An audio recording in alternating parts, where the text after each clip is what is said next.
Hey, what's up, everyone? Today we have another video, three more stories. You know the deal. Let's just get straight to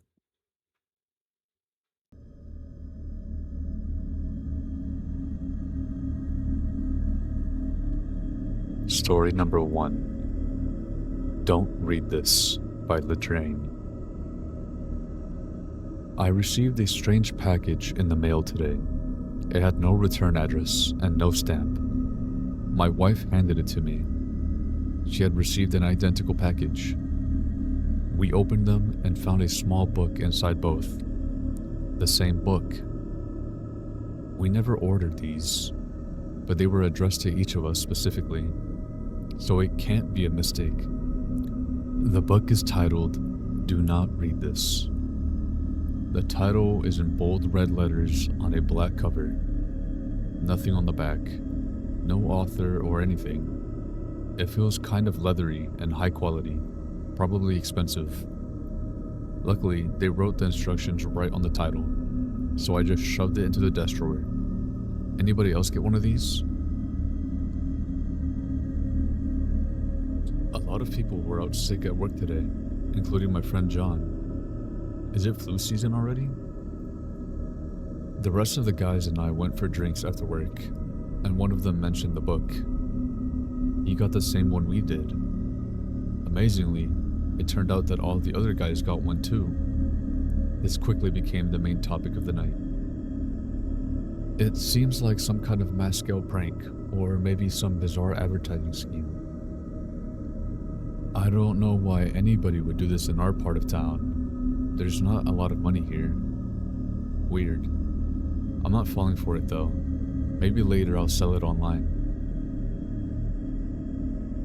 I saw the news this morning. Just like everyone else. Yes, the black book I've been posting about is some sort of national security threat, which is extremely hard to believe. They're telling us not to read it under any circumstances. Why? Luckily, I haven't touched it, but it's apparently related to a bunch of disappearances. My boss is telling everyone to stay home today. We're too understaffed. A coincidence? I can't reach my friend John. He's not picking up. What's going on? My wife can't go to work either, so we spent the day trying to figure out what's happening. We saw the video that's been posted everywhere with the lady reading the book. In case you haven't seen it, she opened the book and started panicking almost immediately, looking like she was about to get up. She calmed down after staring at the book for a while and went back to reading. The video sped up a bit until she got close to the end, where she started panicking again. When she flipped to the last page, she started screaming. It made me jump with how loudly she screamed. It seemed almost fake, but the terror on her face was disturbing as hell. She suddenly disappeared afterward, which again seemed pretty fake. A green screen? I got laughed at by my wife when I jumped. She must enjoy these kinds of things, but I didn't think it was funny at all. She joked about my reaction and tried to get me to laugh at the bad acting, but I can't get the horror on that lady's face out of my head. My wife asked if we should just read the Please Don't Do This book and get it over with. Wait, why did she call it that? Her book clearly had the same title as mine, but I'll look at it again tomorrow. Anyways, I told her it was a terrible idea. At least until we know more. I really don't want to take any risk. Has anyone here actually read the book? I'm getting spooked after watching that video. This is serious now. I need help. I woke up last night to an ear-splitting scream. My wife wasn't in bed, and I ran through the house looking for her. She's gone. I don't know where she put her book, and I can't find it, so I don't know if she read it. I'm calling everyone to see if she went somewhere. Her car is still here. If you know where she is, please message me immediately. It's been a week since I last saw my wife. I'm losing hope. I think she must have read the book. The streets are almost empty. Nothing normal anymore. Most of my family isn't answering calls, and I still haven't been called back to work. Not that I would go. Watching the news is like watching doomsday unfold in real time. Everyone is going crazy. I just want to find my wife. This doesn't seem real. If you have any information about where my wife is, please message me. I've been sitting in front of my computer for God knows how long. I can't watch the news anymore. I can't really bring myself to do much of anything. I don't know why I'm even posting these updates. All I can think about is the book. Would I die if I read it? Would I find my wife? I can't bring myself to take it out of the drawer. My wife will come back soon. I can't give up yet. Please message me if you've seen her. It's hopeless. No matter what's inside, no matter what happens, I have to read the book. I'm opening the drawer. Once again, I'm holding it. "Don't read this" stands out in red on the small pitch black cover. My heart is pounding. It's covered in some sort of weird leather. It feels like I'm touching cold, human skin. I open it. I received a strange package in the mail today. It had no return address and no stamp. My hands shake. I start flipping through the pages. This is impossible. It's my own writing. It's everything I've written since this started. Every sentence, exactly. Possibly even these words. If only I had the courage to read the last pages. Even more terrifying is that this is my handwriting. I typed this online, so how could it be my handwriting? It's too much. I can't bring myself to read more right now. I closed the book and put it on my desk. Maybe after I calm down, I'll try to reach the end. I've been thinking about the book, about everything I don't know, and the questions that desperately need answers. People reach the end of the book. They scream hysterically. They disappear. Why? What actually happens to them? What if someone can't read? Would it be pictures? What if they're blind? Who wrote this? What is the purpose of these books? How is it in my writing? Where did it come from? How can someone deliver all of these books without being seen? Why my wife? Why me? Why? Why? I'm praying that the answers are on the last pages. I can handle one moment of fear if it means I might get to see my wife again. I can't live without knowing. I have to read it. I'm picking up the book again. I don't know what's going to happen. I'm almost paralyzed with fear right now, even though I'm so close to getting answers. I can barely type this. My fingers are shaking over the keys. Everything up to the last entry was in the book. These words are the only ones not written on the pages. There are 3 additional sentences near the very end, something that I never typed or wrote. It's in my handwriting. 3 sentences in the center of the second to last page. There's nothing else on the page. I read the last page. I fully understand. Don't read this. I've come too far to stop now. I have to learn the truth, no matter what it is. I can't go on like this. I need to find my wife. I'm turning the page.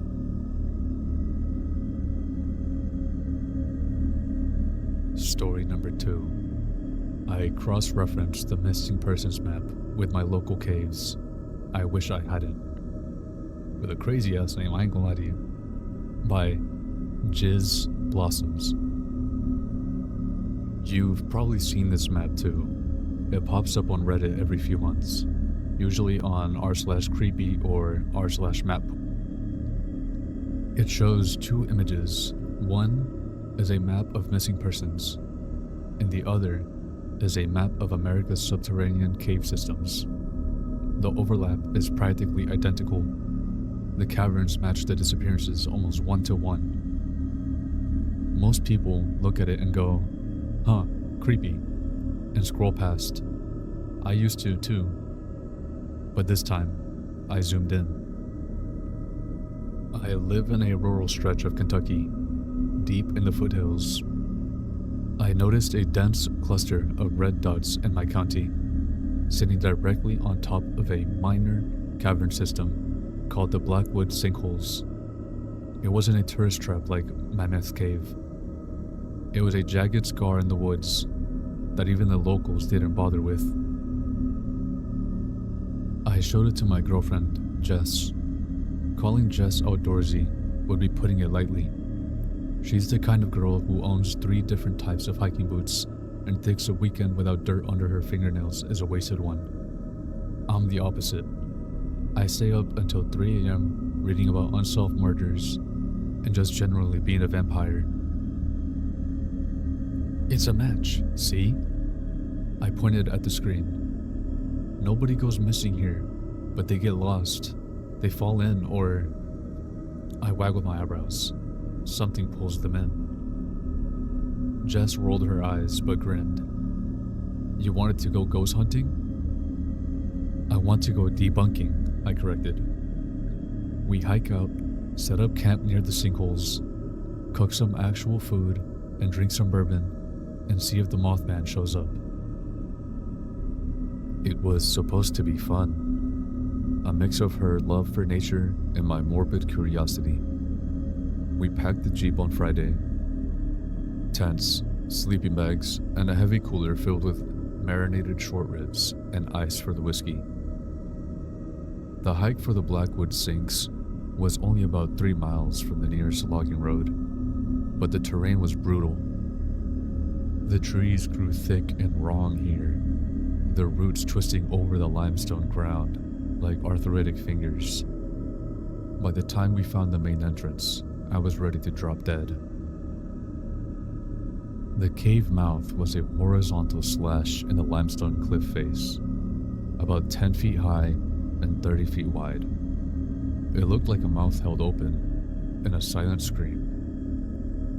A steady, cold breeze flowed out of it, smelling of wet rock and old copper. Creepy, Jess noted, dropping her pack. I can dig it. I love this girl. We set up camp about 50 yards from the entrance, just far enough to avoid the draft, but close enough to stare into the darkness. I got the fire going, while Jess prepared the grill grate over the coals. We were doing this right. Slow-cooked sticky ribs, slathered in a spicy bourbon sauce. Heat from the gentle coals licked at the meat, and the smell was intoxicating. Anyone who loves barbecue knows what I'm talking about. Smoke, fat, sugar, and char. Jess was walking back from the tent with the drinks when a downdraft caught the smoke, pulling the plume low across the ground and sucking it into the mouth of the cave. Finding the beast? Jess joked while handing me a solo cup half filled with Knob Creek. These names are kinda AEO. Hope they like ribs, I laughed. We ate as the sunset turned to twilight, and then drank as the twilight gave way to pitch black. Jess put her hand on my shoulder. I thought I was going to get lucky, but then she told me to shush. That's when I heard the silence. All day, there was a symphony of crickets, cicadas, and the rustling of leaves. But now, the silence was thick, heavy, and oppressive. It felt like the forest was holding its breath. And then the cave moaned. At first, you could probably mistake it for the wind. It was too low and too long of a groan to come out of any human lung. Then it got louder and closer. Jess whispered low, "Did you hear that?" and it took me everything I had to not tremble. She shone her flashlight toward the cliff. The beam cut through the darkness, but the cave mouth swallowed the light. Probably a coyote or a bear? We should pack the food up tight, I murmured back, more to myself than her. That didn't sound like a bear. That sounded congested. We started scrambling to clean up. I was tossing the bones into a trash bag when the sound changed. It wasn't moaning now. It was a retching noise. A wet, hacking cough that echoed from deep within the rock. Then a voice, or something trying to be a voice. Come. Maybe it wasn't English. Maybe my mind was trying to find meaning where there aren't any. Jess dropped the cooler lid. What the hell was that?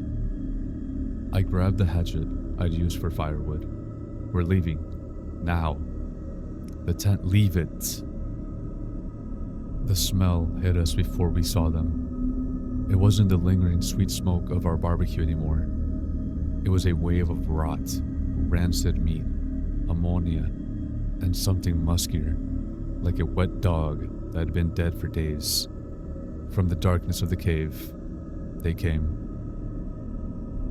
They weren't human. They were wrong, elongated. That's the only word for it. They looked like humans who had been stretched on a rack, pale skin pulled tight over bones that had too many joints. Their eyes were milky white, useless and blind. Long, rot-stained teeth, chipped and broken, and jagged, stuck out from low-hanging jaws that were too wide and too loose. And there were 3 of them. 2 of them crawled on the ground, and the third one limped in a jerky motion, all insect-like. They went straight for the grill. One of them grabbed the scorching hot grate with a bare, clawed hand. It didn't even flinch as its skin sizzled. It brought the metal to its face, and it groaned, licking the grease with a tongue that was too long and too black. "Don't move," I whispered, terrified that the sound of my heartbeat would give us away. The creature let out a chittering sound, dropping the grate. It turned its head. It wasn't looking at us. It was blind, I could tell, but it was looking for us. It tilted its head, sniffing the air like a hungry dog. It was smelling for us. And then it arched its back and wailed. It was a nails-on chalkboard, teeth-grinding, bone-chilling screech that shot down my ears and prickled something in my gut. It opened its too wide mouth, and I saw my death. "Me," it rasped. I threw the bag of trash at them. It was instinct. The bag hit the screecher in the chest, spilling rib bones and paper towels. The distraction worked for a second. The 3 of them fell upon the ribs and garbage in a frenzy. I could hear them snapping the bones with audible crunches. "Run!" I screamed. We sprinted through the dark woods. We tripped over roots, slammed into saplings, and tore our clothes on briars. Behind us, the snapping of bones stopped, replaced by a high-pitched, ululating scream that sounded like something between a coyote and a sobbing child. I could hear them crashing through the bush behind us. They were so fast, so incredibly fast. We burst onto the logging road just as I threw the keys to Jess. We dove into the Jeep. She slammed the locks just as something heavy slammed into the rear window. The glass spider-webbed, but held. I looked back at Jess and peeled out, dirt and gravel spraying everywhere.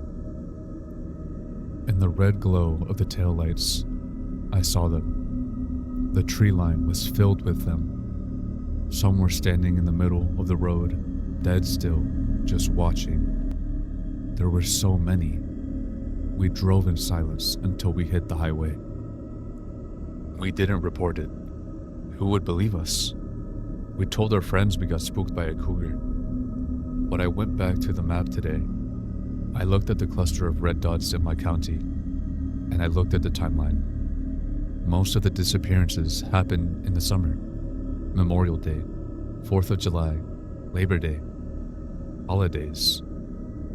Holidays where people go outside, where people light fires, where people cook meat. I'd thought the maps overlap because people fall into holes. It's not. I'd thought the sinks were just holes on the ground. They aren't. They are ventilation shafts, and when we play and laugh and cook barbecue, we are ringing the dinner bell. Story number 3. My brother left to hike the Appalachian Mountains. What came back isn't him, by Diet Pepsi Bitch. And this story also has a tag that says animal abuse, so if you are prone to that, please click off now. Thank you for watching the video.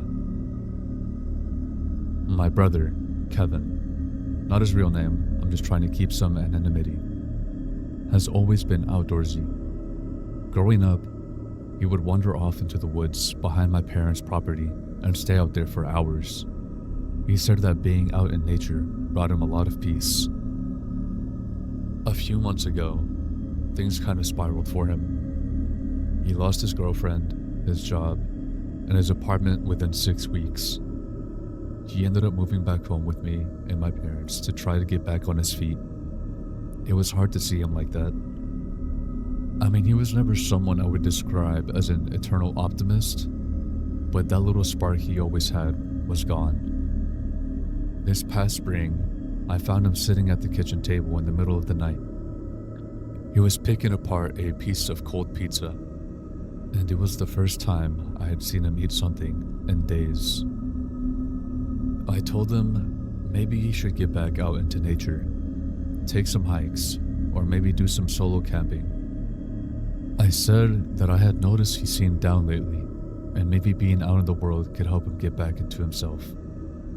In that moment, I wasn't sure if he was really hearing me, but he took a bite of pizza, squeezed my hand, and said he loved me, and went back into his bedroom. The next morning, he announced to my parents he was going to hike the Appalachian Trail. My mom was hesitant, but Kevin told her that he knew enough about himself to know that sitting at home in his room was causing more stress than if he could go out and just be in the place that made him feel most at ease. My dad just said that as long as Kev checked in every few days or so, he didn't see a problem with it. My dad pointed out that it wasn't like Kevin didn't have the experience. He was a Boy Scout turned Eagle Scout turned camping enthusiast. People do that hike all the time, Kathleen. If it were dangerous, no one would be bragging about it. I remember him saying those words exactly. I don't know why they stuck to my head the way they did. But maybe it was the way Kevin seemed to brighten up a little bit after my dad gave him his blessing in some sort of roundabout way. The next 2 weeks were spent helping my brother pack what he would need, registering his hike, and buying a plane ticket to Georgia, where he would start his trip. The night he left, our mom was a mess. She kept fussing over him as if he wasn't a full-grown man. She kept asking if he had everything he needed, and he just kept assuring her he did, and would check in with us once he got to the trailhead. Looking back now, he seemed genuinely excited. If I had known what would happen, I would never let him leave. My brother called like he said he would, just as he was beginning his trip. He even sent a photo in our family group chat that showed him up against a backdrop of purple-blue mountains and lush greenery. He had a thumbs up and his signature slightly off-center smirk. He wrote, "Finally made it. Love you guys. Talk when I get better reception." Over the next few days, Kevin would send a photo or video, usually of his surroundings, but occasionally he would send a selfie with the caption, "Proof of life." But as the days wore on, we stopped getting updates as frequently. What was a text at least once a day became a text once every 3 or 4 days. My dad blamed it on spotty cell reception, which made sense, and it wasn't as if the messages stopped altogether. And from what I could piece together from his photos and short text, he was making a good time. It was around a month and a half into his trip when we realized it had been almost 2 weeks without any communication from Kevin. We called the authorities. We gave them all the information that we had, but based on what we knew, it was hard to say he was even missing. As far as the police were concerned, he had gone off the grid with the intent of going off the grid. Setting out search and rescue would cost thousands of dollars, and it would be a waste of resources, especially if there was someone else who needed it. They said they would put a notice out to the Ridge Runners, and if they saw Kevin, they were told to tell him to contact us. My mom was furious, but I couldn't necessarily blame the cops for their response. We had no evidence to support that Kev was anything but content out in the wilderness. A few days later, a text came through, just a photo of sunset and the words, "Everything is okay here." That began the new normal of communication with my brother.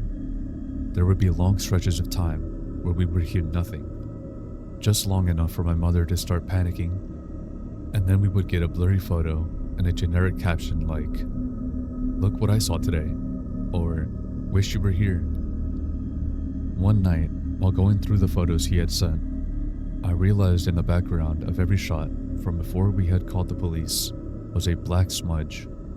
It was too blurry to properly make out, and it didn't seem to be an animal or something caught moving in the camera lens. But after the first photo he had sent, after we thought he was missing, the smudge was gone. Kevin came home earlier than expected. He also hadn't told anyone his plans. One night, during dinner, there was a loud, sharp knock at the door. My dad got up to answer it, and there was Kevin. His hair was long and stringy.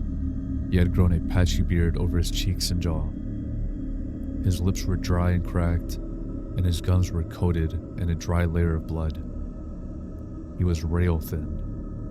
He had lost at least 30 pounds, and he wasn't a large man to begin with. His clothes were filthy, caked in mud and debris, and his shoes looked like they had been worn thin at the sole.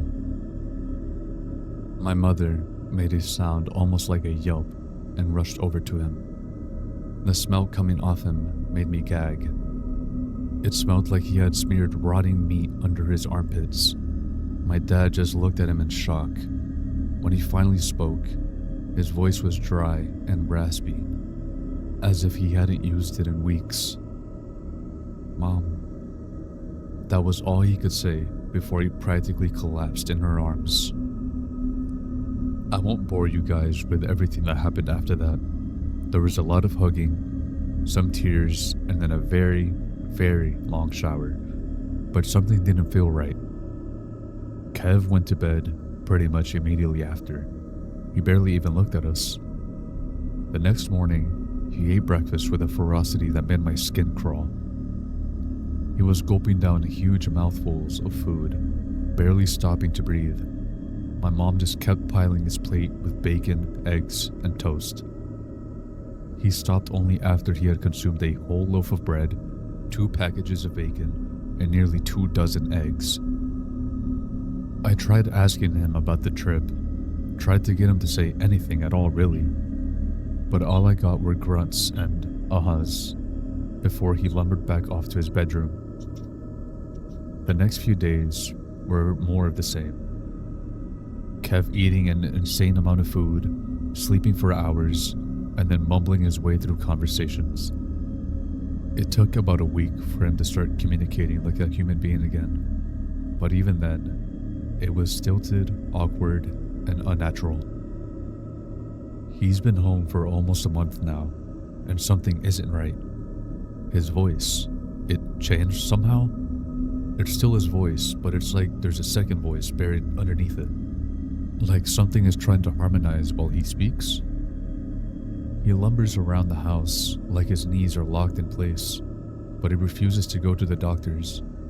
The worst part is the smell. It still won't go away. No matter how often or how long he showers, he still reeks like death. I could have maybe ignored all of this. Maybe blame it on being isolated in the woods for weeks. But after what happened tonight, I couldn't sleep. That feeling of fear in my stomach I felt ever since he's been back hasn't gone away, and honestly, it keeps me up most nights. I was trying to will myself to sleep when I heard the back door creak open. I crept out of my bedroom and down the hall. From my viewpoint, I could see into the kitchen through the window into the backyard. I saw my brother perched on his hands and knees. He was twitching wildly, like every muscle on his neck and head were spasming. He widened his stance and thrashed his head towards the ground and out of my line of sight. I was worried that maybe he was having some kind of seizure, so I ran out to check on him. And that's when I saw it. His head was buried deep into the carcass of one of our neighbor's cats. He was chomping down on its tiny body, blood oozing out between the gaps in his teeth. The thing had clearly been dead for at least a day or so. Its body bloated, and its eyes were dull and hazy. Kevin reached inside the cat's body and started to strip off pieces of muscle and tendon, slurping them up the same way he had been eating our mother's cooking. Pressing his thumb into the thing's skull, he popped out one of its eyes and tossed it back like a grape. I ran back into the house and locked the door behind me. I was about to run back to my bedroom when that smell hit me. That horrible death stench that had been wafting around my brother. I opened the door to his room and inched a few feet inside. Wrapped in his bedding were the decaying bodies of 20 or so animals. Rabbits, mice, squirrels. I tried to run to my parents' room to wake them up, to tell them that we needed to call someone. As I turned around, I saw Kevin in the kitchen window, his body drenched in blood. He was eyeing me through the glass, his head tilted at an angle that shouldn't be possible. The vertebrae in his neck strained underneath his skin. He lunged at the window and I screamed. My parents woke up then. They found me in the hallway, sobbing, sweating, shaking with fear. I told them what I saw, and my dad rushed outside to try and, well, I don't know exactly what he was trying to do, but it didn't matter. My brother was gone. We called the police, and they said it sounded like my brother had some sort of mental crisis. Maybe he had picked up some sort of parasite in the woods that was impacting his brain chemistry. I know they're wrong though. Whatever that thing is, it's not my brother. My brother left for the Appalachian Trail and never came back. I think whatever that black smudge was in those photos was something that haunted him. And I think it was successful. Whatever the thing was killed my brother. And somehow his body came back home. My brother disappeared, but I'm terrified he will come back.